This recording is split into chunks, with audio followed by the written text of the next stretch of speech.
ಸ್ನೇಹಿತರೆ, ಇವತ್ತು ನಾನು ಎರಡು ಸುದ್ದಿ ಜೊತೆಯಲ್ಲಿ ನಿಮ್ಮ ಮುಂದೆ ಬಂದಿದ್ದೀನಿ. ಒಂದು, ಇತ್ತೀಚೆಗಷ್ಟೇ ಕಲ್ಲಂಗಡಿ ಹಣ್ಣು ತಿಂದ ಮೇಲೆ ಒಂದು ಕುಟುಂಬದ 4 ಮೃತಪಟ್ಟಿದ್ರು.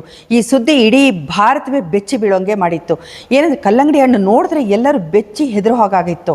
ಈಗ ಆ ಕಲ್ಲಂಗಡಿ ಹಣ್ಣಲ್ಲಿ ಇದ್ದಂಥ ವಿಷ ಆದರೂ ಏನು ಅನ್ನೋದು ಲ್ಯಾಬ್ ರಿಪೋರ್ಟಿಂದ ಗೊತ್ತಾಗಿದೆ.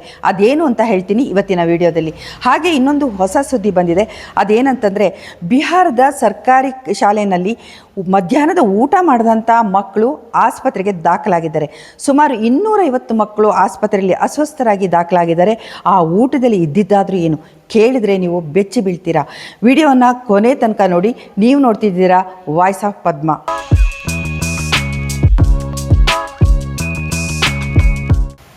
ನಮಸ್ಕಾರ, ನಾನು ಪದ್ಮ ಶಿವಮೊಗ್ಗ. ಸ್ನೇಹಿತರೆ, ಇತ್ತೀಚೆಗೆ ದಕ್ಷಿಣ ಮುಂಬೈನಲ್ಲಿ ಒಂದು ದುರಂತ ಸಂಭವಿಸಿತು. 15 ದಿನಗಳ ಹಿಂದೆ ಒಂದು ಮುಸ್ಲಿಂ ಕುಟುಂಬ ಬಿರಿಯಾನಿ ತಿಂದು ಕಲ್ಲಂಗಡಿ ಹಣ್ಣು ತಿಂದ ನಂತರ ತೀವ್ರವಾಗಿ ಅಸ್ವಸ್ಥಗೊಂಡು ಆಸ್ಪತ್ರೆಗೆ ದಾಖಲಾಗಿ ಬೆಳಗಿನ ಹೊತ್ತಿನಲ್ಲಿ ಮೃತಪಡ್ತಾರೆ.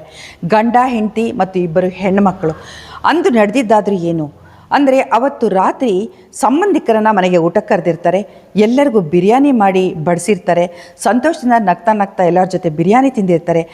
ಸಂಬಂಧಿಕರೆಲ್ಲ ಮನೆಯಿಂದ ಹೋದ ನಂತರ ಈ 4 ಕೂತ್ಕೊಂಡು ಕಲ್ಲಂಗಡಿ ಹಣ್ಣನ್ನು ಕಟ್ ಮಾಡಿಕೊಂಡು ತಿಂದಿರ್ತಾರೆ. ಆದರೆ ಸ್ವಲ್ಪ ಹೊತ್ತಿನಲ್ಲೇ ಅವರಿಗೆ ಹೊಟ್ಟೆಯಲ್ಲಿ ಸಂಕಟ ಶುರುವಾಗುತ್ತೆ, ತಲೆ ಸುತ್ತು, ವಾಂತಿ ಎಲ್ಲ ಆಗುತ್ತೆ. ಕೂಡಲೇ ಅಬ್ದುಲ್ ದೊಕಾಡಿಯಾ ಅವರ ಪತ್ನಿ ನಸ್ರೀನ್ ಆ ವೈದ್ಯರಿಗೆ ಕಾಲ್ ಮಾಡ್ತಾರೆ. ಮಾಡಿಬಿಟ್ಟು ವಿಷಯವನ್ನು ತಿಳಿಸಿ ತಕ್ಷಣ ಆಸ್ಪತ್ರೆಗೆ 4 ಜನ ಅಡ್ಮಿಟ್ ಆಗ್ತಾರೆ. ಆದರೆ ಬೆಳಗಿನ ಹೊತ್ತಿಗೆ ಆ 4 ಕೂಡ ಬಹು ಅಂಗಾಂಗ ವೈಫಲ್ಯದಿಂದ ನಿಧನರಾಗ್ತಾರೆ. ಇಲ್ಲಿ ಎಲ್ಲರಿಗೂ ಶಾಕ್ ಆಗುತ್ತೆ. ಬಿರಿಯಾನಿ ತಿಂದಿದ್ದು ತಪ್ಪಾಯ್ತಾ, ಅಥವಾ ಬಿರಿಯಾನಿ ತಿಂದ ಮೇಲೆ ಕಲ್ಲಂಗಡಿ ಹಣ್ಣು ತಿಂದಿದ್ದರಿಂದ ಈ ರೀತಿ ಆಯಿತಾ, ಕಲ್ಲಂಗಡಿ ಹಣ್ಣಲ್ಲಿ ವಿಷ ಸೇರಿಸಿದಾರಾ ಅಥವಾ ಬಣ್ಣ ಸೇರಿಸಿದಾರಾ, ಈ ಎಲ್ಲ ಅನುಮಾನಗಳು ಇಡೀ ದೇಶದ ಜನನ ಕಾಡಕ್ಕೆ ಶುರು ಮಾಡುತ್ತೆ. ಕಲ್ಲಂಗಡಿ ಹಣ್ಣು ನೋಡಿದ್ರೆ ಎಲ್ಲರೂ ಬೆಚ್ಚಿ ಬೀಳೋ ಹಾಗತ್ತೆ. ಈಗಾದಮೇಲೆ ಪೊಲೀಸರು ತನಿಖೆನ ಶುರು ಮಾಡ್ತಾರೆ. ಎಲ್ಲಿ ಏನಾಯಿತು ಅಂತ ನೋಡ್ತಾರೆ. ಮನೆಗೆ ಬಂದು ನೋಡಿದಾಗ ಕಲ್ಲಂಗಡಿ ಹಣ್ಣಿನ ಉಳಿದ ಪೀಸ್ಗಳು ಕೂಡ ಇರುತ್ತೆ. ಹಾಗೆ ಉಳಿದ ಬಿರಿಯಾನಿ ಫ್ರಿಜ್ಜಲ್ಲಿ ಇರುತ್ತೆ. ಮತ್ತು ಇನ್ನೂ ಉಳಿದಂಥ ಆಹಾರ ಎಲ್ಲವನ್ನು ಕೂಡ ಅವರು ಸಂಗ್ರಹಿಸಿಬಿಟ್ಟು ಲ್ಯಾಬ್ ತನಿಖೆಗೆ ಟೆಸ್ಟಿಗೆ ಅಂದ್ಬಿಟ್ಟು ಅದನ್ನು ಕಳಿಸ್ತಾರೆ. ಅದಾದ ನಂತರ ಒಂದು ಸುದ್ದಿ ಏನಾಗುತ್ತೆ ಅಂತಂದರೆ, ಮನೆಯಲ್ಲಿ ಬಿರಿಯಾನಿ ತಿಂದು ಹೋದಂಥ ಸಂಬಂಧಿಕರೆಲ್ಲೂ ಕೂಡ ಆರಾಮಾಗೇ ಇದ್ದಾರೆ, ಚೆನ್ನಾಗೇ ಇದ್ದಾರೆ. ಹಾಗಾದರೆ ಬಿರಿಯಾನಿನಲ್ಲಿ ಏನೂ ಇರಲಿಲ್ಲ. ಬಿರಿಯಾನಿ ತಿಂದ ಮೇಲೆ ಕಲ್ಲಂಗಡಿ ಹಣ್ಣು ತಿಂದಿದ್ದು ಎರಡಕ್ಕೂ ಹೊಂದಾಣಿಕೆ ಆಗದೆ ದೇಹದಲ್ಲಿ ಏನಾದ್ರು ವ್ಯತ್ಯಾಸ ಆಯಿತಾ ಅನ್ನೋ ಅನುಮಾನ ಕಾಡುತ್ತೆ. ಆದರೆ ಕಲ್ಲಂಗಡಿ ಹಣ್ಣು ಸಂಬಂಧಿಕರು ತಿನ್ನದೇ ಇದ್ದಿದ್ದರಿಂದ ಇದು ಕಲ್ಲಂಗಡಿ ಹಣ್ಣಿನಲ್ಲಿ ಇರಬಹುದಾದ ವಿಷವ ಅಂತ ಅನುಮಾನ ಕಾಡುತ್ತೆ. ಪೊಲೀಸರು ಕಲ್ಲಂಗಡಿ ಹಣ್ಣು ಮಾರ್ತಿದ್ದಂಥ ಸಮೀಪದ ಜಾಗಗಳನ್ನು ಹೋಗಿ ತಪಾಸಣೆ ಮಾಡ್ತಾರೆ, ನೋಡ್ತಾರೆ, ಹುಡುಕ್ತಾರೆ.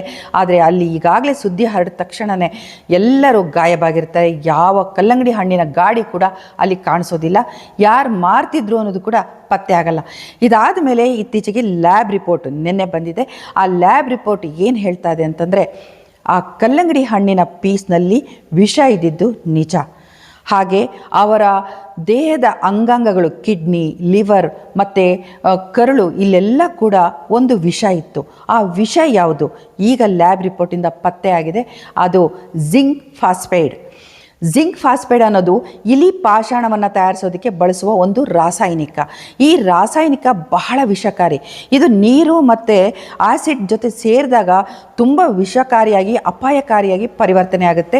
ದೇಹಕ್ಕೆ ಒಂದು ಸಣ್ಣ ಪ್ರಮಾಣ ಸೇರಿದ್ರೂ ಕೂಡ ದೇಹದ ಅಂಗಾಂಗಗಳು ವೈಫಲ್ಯ ಆಗುತ್ತೆ, ಬದುಕೋದೇ ಕಷ್ಟ ಆಗುತ್ತೆ.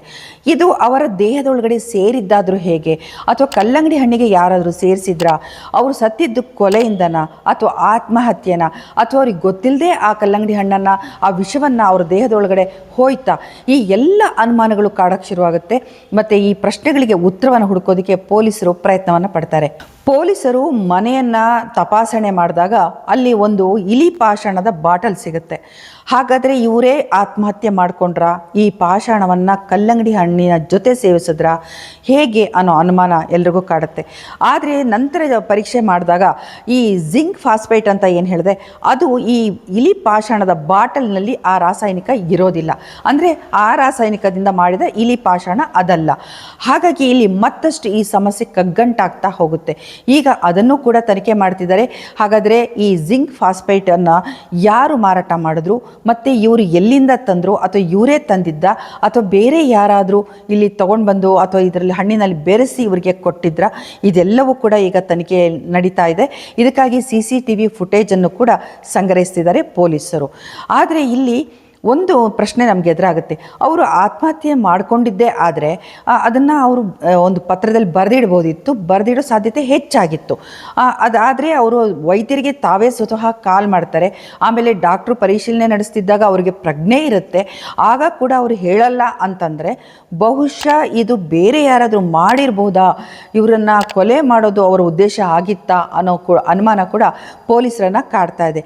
ಈಗ ಪೊಲೀಸರು ಇದು ಆತ್ಮಹತ್ಯೆ ಅಥವಾ ಕೊಲೆ ಎರಡರಲ್ಲಿ ಯಾವ್ದು ಬೇಕಾದರೂ ಆಗಿರ್ಬೋದು, ಇದನ್ನು ತಳ್ಳಿ ಹಾಕೋಕ್ಕಾಗಲ್ಲ ಅಂತಲೂ ಹೇಳಿದ್ದಾರೆ. ಒಂದಂತೂ ನಿಜ, ಇದು ಆಕಸ್ಮಿಕವಾಗಿ ಅವ್ರ ದೇಹದೊಳಗಡೆ ಹೋಯ್ತಾ, ಅವ್ರಿಗೆ ಗೊತ್ತಿಲ್ಲದೆ ಅವರು ಅದನ್ನು ಸೇವನೆ ಮಾಡಿದ್ರಾ, ಅಥವಾ ಉದ್ದೇಶಪೂರ್ವಕವಾಗಿ ಅವರೇ ಆತ್ಮಹತ್ಯೆ ಮಾಡ್ಕೋಬೇಕು ಅಂತ ಅದನ್ನು ಸೇವನೆ ಮಾಡಿದ್ರಾ ಅನ್ನೋದು ಇಲ್ಲಿ ಇನ್ನೂವರೆಗೆ ಬಗೆಹರಿಬೇಕಾಗಿದೆ, ಗೊತ್ತಾಗಿಲ್ಲ. ಸ್ನೇಹಿತರೆ, ಈ ಪ್ರಕರಣ ದಿನದಿಂದ ದಿನಕ್ಕೆ ಕಗ್ಗಂಟಾಗ್ತಾ ಹೋಗ್ತಿದೆ. ಆದರೆ ಪೊಲೀಸರು ಎಲ್ಲ ಆ್ಯಂಗಲಿಂದ ಚೆಕ್ ಮಾಡ್ತಾ ಇದ್ದಾರೆ. ಇವ್ರಿಗೇನಾದರೂ ಫೈನಾನ್ಷಿಯಲ್ ಕ್ರೈಸಿಸ್ ಇತ್ತಾ, ಹಣದ ಮುಗ್ಗಟ್ಟಿತ್ತಾ, ಮತ್ತು ಏನಾದರೂ ಕಾಯಿಲೆಗಳಿತ್ತಾ, ತೊಂದರೆ ಇತ್ತ ಮನೆಯಲ್ಲಿ, ಇದನ್ನೆಲ್ಲ ಅವರು ಪರೀಕ್ಷೆ ಮಾಡ್ತಿದ್ದಾರೆ. ಈ ಕುಟುಂಬ ಅಬ್ದುಲ್ ದೊಕಾಡಿಯಾ 40 ವರ್ಷ ಮತ್ತು ಅವರ ಪತ್ನಿ ನಸ್ರೀನ್ 35 ವರ್ಷ, ಇಬ್ಬರು ಹೆಣ್ಮಕ್ಳು. ಒಬ್ಬಳು ಆಯೇಷಾ 17 ವರ್ಷದ ಹುಡುಗಿ, ಜನಾಬ್ 13 ವರ್ಷದ ಹುಡುಗಿ. ಮುದ್ದಾದ ಒಂದು ಕುಟುಂಬ ಒಟ್ಟಾರೆಯಾಗಿ ಈ ಜೀವನವನ್ನು ತೊರೆದು ಹೋಗಿದೆ. ಅದು ಯಾವ ಕಾರಣಕ್ಕೆ ಅನ್ನೋದು ಇನ್ನು ಮುಂದಿನ ತನಿಖೆಯಿಂದ ಗೊತ್ತಾಗಬೇಕಾಗಿದೆ.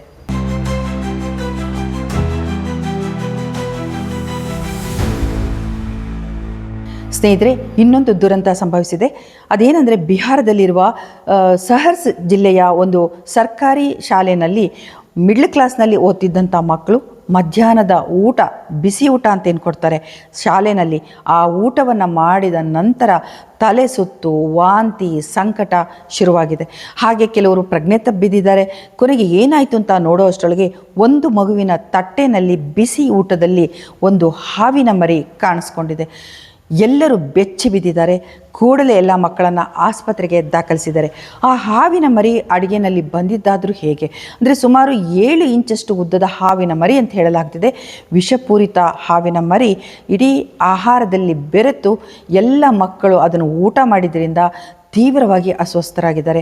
ಈಗ ಆ ಮಕ್ಕಳನ್ನು ಆಸ್ಪತ್ರೆಯಲ್ಲಿ ದಾಖಲು ಮಾಡಿದ್ದಾರೆ. ಸುಮಾರು 250 ಮಕ್ಕಳ ಜೀವವೇ ಹೋಗಬಹುದಾಗಿದ್ದಂಥ ಘಟನೆ ಇದು. ಇದನ್ನು ಈಗ ತನಿಖೆನ ಪ್ರಾರಂಭಿಸಲಾಗಿದೆ. ಈ ತನಿಖೆಯಲ್ಲಿ ಮಧ್ಯಾಹ್ನದ ಊಟವನ್ನು ಏನು ಅರೇಂಜ್ ಮಾಡ್ತಾಯಿದ್ರು NGO, ಆ NGOವನ್ನು ತನಿಖೆಗೆ ಒಳಪಡಿಸಿದ್ದಾರೆ. ಏನೇ ಆಗಲಿ, ಒಂದು ಶಾಲೆಯಲ್ಲಿ ಕೊಡುವಂಥ ಊಟದ ಬಗ್ಗೆ ಪದೇ ಪದೇ ಈ ಥರದ ದೂರುಗಳನ್ನು ಬರ್ತಿರೋದನ್ನು ನಾವು ನೋಡ್ತಾನೇ ಇದ್ದೀವಿ. ಪ್ರಕರಣಗಳು ನಡೀತಾನೇ ಇದೆ. ಮಕ್ಕಳಿಗೆ ಕೊಡುವ ಊಟದ ಬಗ್ಗೆ ಸ್ವಲ್ಪನಾದರೂ ಕಾಳಜಿ ಇಟ್ಕೋಬೇಕಾಗತ್ತೆ. ಅದರಲ್ಲೂ ಶುಚಿತ್ವ ಅನ್ನೋದಂತೂ ಆಹಾರವನ್ನು ತಯಾರಿಸುವಂಥ ಜಾಗಗಳಲ್ಲಿ ಒಂದು ಕನಸಿನ ಮಾತೆ ಅಂತ ಹೇಳ್ಬೋದು. ಬೇರೆಯವ್ರಿಗೆ ಕೊಡೋ ಊಟ ಅಂದ ತಕ್ಷಣ ಹೇಗೆ ಬೇಕಾದರೂ ಕೊಡಬಹುದಾ? ನಾವು ತಿನ್ನೋದಾದರೆ ಎಷ್ಟು ಶುಚಿಯಾಗಿರಬೇಕು ಮತ್ತು ಎಷ್ಟು ಚೆನ್ನಾಗಿರಬೇಕು ಅಂತ ಎಷ್ಟು ಎಚ್ಚರಿಕೆಯಿಂದ ಮಾಡ್ತೀವಿ. ಹಾಗೆ ಬೇರೆಯವ್ರಿಗೂ ಆ ಯೋಚನೆ ಇರುತ್ತಲ್ವ, ಬೇರೆಯವ್ರಿಗೂ ಆ ಕಾಳಜಿ ಇರುತ್ತಲ್ವ. ಆ ಕಾಳಜಿ ಬಗ್ಗೆ ಯೋಚನೆ ಮಾಡಿ. ನಾವು ತಿನ್ನೋ ಹಾಗೆ ಆ ಮಕ್ಕಳು ತಿಂತಾರೆ ಅಂತೇಳಿ ಒಂದು ಒಳ್ಳೆಯ ಶುಚಿಯಾದಂಥ ಒಂದು ಎಚ್ಚರಿಕೆಯಿಂದ ಅಡುಗೆ ಮಾಡಿ ಆ ಮಕ್ಕಳಿಗೆ ಕೊಡೋದಕ್ಕೆ ಸಾಧ್ಯ ಆಗಲ್ಲ ಅಂತಂದರೆ, ಇಲ್ಲೂ ಕೂಡ ಭ್ರಷ್ಟಾಚಾರ ಮತ್ತು ಮೋಸ ನಡೆಯುತ್ತೆ ಅಂತಂದರೆ ನಮ್ಮ ದೇಶ ಯಾವ ಕಡೆ ಸಾಗ್ತಿದೆ ಅಂತೇಳಿ ನಿಜವಾಗ್ಲೂ ಬೇಜಾರಾಗುತ್ತೆ. ಆ ಏನೂ ಅರಿಯದ ಕಂದಮ್ಮಗಳು ನಂಬಿ ಆ ಊಟವನ್ನು ಮಾಡ್ತಾರೆ. ಆ ನಂಬಿಕೆಗೆ ದ್ರೋಹ ಬಗ್ದಂಗಲ್ವ ಇದು? ಆ ಮಕ್ಕಳಿಗೆ ದ್ರೋಹ ಬಗೆಯೋದು, ಆ ದೇವರಿಗೆ ದ್ರೋಹ ಬಗೆಯೋದು ಎರಡೂ ಒಂದೇ ಅಂತ ನಾನು ಹೇಳ್ತೀನಿ. ಸ್ನೇಹಿತರೆ, ಈ ತನಿಖೆ ಪ್ರಾರಂಭ ಆಗಿದೆ. ಈಗ ಮುಂದೇನಾಗುತ್ತೋ ಗೊತ್ತಿಲ್ಲ. ಆದರೆ ಮುಂದಿನ ದಿನಗಳಲ್ಲಾದರೂ ಇಂಥ ಕಡೆಗಳಲ್ಲಿ ಕೆಲಸ ಮಾಡೋರು ಮತ್ತು ಈ ಆಹಾರದ ಮುತುವರ್ಜಿನ ವಹಿಸಿದವರು ಖಂಡಿತ ಎಚ್ಚರಿಕೆನ ಹೆಚ್ಚು ವಹಿಸಬೇಕಾಗುತ್ತೆ. ನೀವು ನೋಡ್ತಾ ಇದ್ದೀರಾ ವಾಯ್ಸ್ ಆಫ್ ಪದ್ಮ. ನಿಮಗೆ ಈ ವಿಡಿಯೋ ಇಷ್ಟ ಆದರೆ ಸಬ್ಸ್ಕ್ರೈಬ್ ಮಾಡಿ, ಶೇರ್ ಮಾಡಿ, ನಿಮ್ಮ ಅಭಿಪ್ರಾಯವನ್ನು ನಮಗೆ ಕಾಮೆಂಟ್ ಬಾಕ್ಸಲ್ಲಿ ತಿಳಿಸಿ. ಎಲ್ರಿಗೂ ಒಳ್ಳೆಯದಾಗಲಿ. ನಮಸ್ಕಾರ.